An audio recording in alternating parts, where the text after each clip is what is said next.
Tanner's Gold from the Bizarchives Edition 1 by A. Cuthbertson. Read aloud by Aaron Giesen. My heart thumped. I ran down the path, breathless, like I was running for my life. Muddy puddles underfoot reflected yellow streetlights above me. I splashed through them heavily. The water soaked through my trousers and made them stick to my legs, but I didn't care. I had to catch this train. I'd stayed for one too many at the last stop, the pub just above the railway station. It was dead in there, but I stayed regardless. Alone, just me propping up the bar, chatting bollocks to the barman. He warned me the last train was due in 5 minutes. He was trying to close the place. Like a drunken fool, I ordered one more pint of Tanner's Gold, thinking I could knock it back in good time. After clumsily emptying my wallet on the bar, probably leaving more than I needed to, I ran out of the pub and all the way down to the station through the pouring rain. "Bastard!" I shouted after reaching the train platform. The departures board was blank, displaying only the time in the bottom right corner. A 11:45 blinked sadly in yellow LEDs. My head was fuzzy with the drink. What time did the last train come again? I'd surely missed it if there was nothing on the board. I panted roughly, still knackered from the run. I hadn't been looking after myself. I visited pubs and off-licenses far more than the gym. I checked to see if anyone was around me. There wasn't, so I burped and scratched my arse. Here I was, completely inebriated, with no way to get home. What was I going to do? Wander the streets? No money left, phone out of battery. I considered sleeping under the station bench in the pissing rain. There was a small amount of shelter there, but it was still freezing cold. I could easily have caught my death under that bench, with nothing between me and the pavement. You might not even consider sleeping in the train station in the middle of the night, in the rain. I get that. You probably have options. Well, I didn't. I'd used all my options. I'd taken all the liberties I could take. I'm ashamed to admit that this wouldn't have been the first time I'd slept rough as a result of my own irresponsibility. I'd been sofa surfing for about a year, and I'd been thrown out by everyone who'd ever put me up. Eventually I was assigned a room in a hostel, given one last chance by the council. I had to be back in by 1 a.m. or I was out on my arse again. I was at the end of the line, in more ways than one. Imagine how happy I was then when I heard the impossible, the low, slow honking of a train's horn in the distance, growing louder. At last, I thought, a bit of luck. Nothing on the board. Must have been a glitch. I was in high spirits. I squinted as the headlights approached, and I waved it down, as though it was something you needed to do with trains. I giggled to myself. I tried to read the destination sign on the side of the train after it pulled in alongside to the platform, but my drunken eyesight made it hard to focus. The words wouldn't stay still. I asked myself, was this just the drink? It seemed different to the beery blur that I've been seeing the world with lately.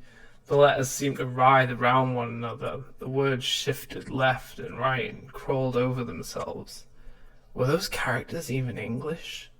They looked more like neon insects trapped inside a sign, roaming around, feeling for an exit with their little antennae. Trying to make sense of it hurt my head. I thought the barman at the last stop might have slipped something into my drink, but it was hard to imagine why. Anything this strong would have been worth more than the pints I'd bought. More fool him. I shook my head and convinced myself that the sign read Tannery Place, like it bloody well should have done. That was my destination, the terminus where my hostel was, the end of the line. I walked on board, bumping off the doors to either side. The lighting inside was weird. The place was lit up, but it failed to illuminate anything properly. I couldn't read the posters. The pictures were unfathomable, like they were advertisements for products I'd never seen before. Items I couldn't imagine how to use. Faces displaying emotions that I couldn't discern. I was disturbed. The usual comfort provided by a drunken train ride home was gone. Nothing was familiar. I looked down the carriage for somebody to gripe to. Nobody there, not a soul. I walked down the aisle and chose a seat. I placed my hand on the back of the chair to lower myself down, but quickly withdrew it in disgust. The train's seating, usually upholstered in fabric, was covered in some kind of hardened leather, slimy to the touch. It was clammy, sweaty even, deeply unpleasant. What the fuck? I looked down at it. It was this hideous pale leather, creased and already yellowing. Was this some kind of new upholstery? It looked ancient already. Disgusting. I was down on my looks, sure, but I still had standards. I wasn't sitting on that. I peered further down the carriage, and I could see a few seats here and there that hadn't been reupholstered yet. I sat on one at a table next to a window. This seat was covered in the usual orange-blue checkered fabric, but that was small comfort. The seats on the other side of the table were both covered in that horrible leather. Something about them bothered me deeply. The one on the left was in even worse condition than the one on the right, looking older and tattier. Yellower, more creased. Somebody had done a real botch job there. What were they thinking? The leather stretched all the way over the armrests too, as though it was one solid piece. As I felt the train heave off beneath me, my head fell backwards and I fought to keep my eyes open through drunken stupor. After a minute or two I nodded off. My heart beat unevenly as I navigated through alcoholic sleep, juddering awake after dreams of falling over on ice or being hit in the face. As I circled the edge of this drain, my dreams bled into reality. The silhouettes of trees outside the window leaned into the carriage. Shadows moved up and down the aisle, whispering. For a moment I swore I saw grotesque faces in the creases of the leather seats opposite me. I dreamt of the barman at the last stop. He pulled endless pints of Tanner's Gold, faster than I could drink them, hundreds of pints stretching off into the distance. I was frustrated that I couldn't drink them all. The man depicted on the label of the hand pump grinned malevolently at me from his medieval tanner's workshop, surrounded by his hides and his sharp tools. "What the fuck are you looking at?" I asked the man on the ale label politely. The barman thought I was talking to him and violently set about me. The dream turned nightmarish. He was on top of me, holding my wrists down. I couldn't move. I gasped and woke up, just as he launched a blow towards my face. To my horror, I found that I still couldn't move.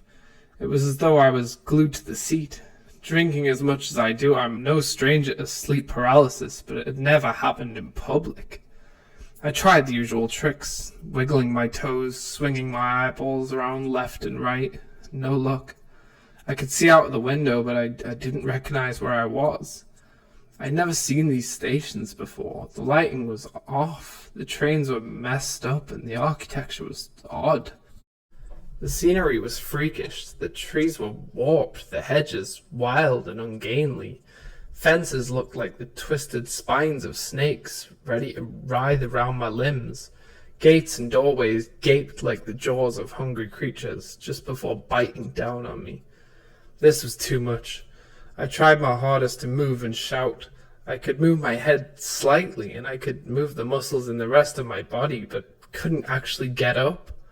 I realized with horror I really was stuck to the seat. I wasn't paralyzed at all. What was I, glued to it? I opened my mouth to shout, managing a muffled cry. I quickly closed it, however. Immediately after making a noise, I could feel a malicious presence in the air, as though I was still asleep and a nocturnal entity had invaded my dream. The strip lighting at the other end of the carriage flickered, causing a shadow to appear beneath it. The strip light's flickering patch moved closer and closer to my seat, so that the darkness approached me. I realized that the shadow beneath it was not simply the absence of light, but a thing. A definite presence. I closed my eyes, helpless. I felt coldness to my left, which stayed for about a minute. I tried my best to not even breathe. It left after a while, making its way down the rest of the carriage. I opened my eyes again, but I felt drained. I felt as though I was half dead already. It was as though the shadowy being had sapped my soul on its nefarious patrol. I struggled in my seat, but I had nowhere near the energy required to free myself. Was I glued to the seat or sewn in? I looked at the leather chair opposite me. With a sinking feeling in my stomach, I realized that this was no mere sleepy pareidolia. There was a face, a human face, buried in the chair opposite. I wasn't looking at a chance arrangement of leathery creases. I was looking at desiccated lips, sunken and stretched cheeks, and empty eye sockets. My eyes roamed down at the armrests on either side. The leathery covering there ended in spindly fingertips, rotted so that the brown fingernails were more exposed. I looked at the chair next to it, the tattier one. Same story there. Its mouth hung open in a silent scream. I opened my own mouth, but soon realized I had not the life left in me to make a sound. I gave up. I was at the end of the line. My jaw hung loose and open, and in that way I joined them all, the other passengers of this train. I joined them in their eternal chorus of silent screaming, all the way to hell knows where.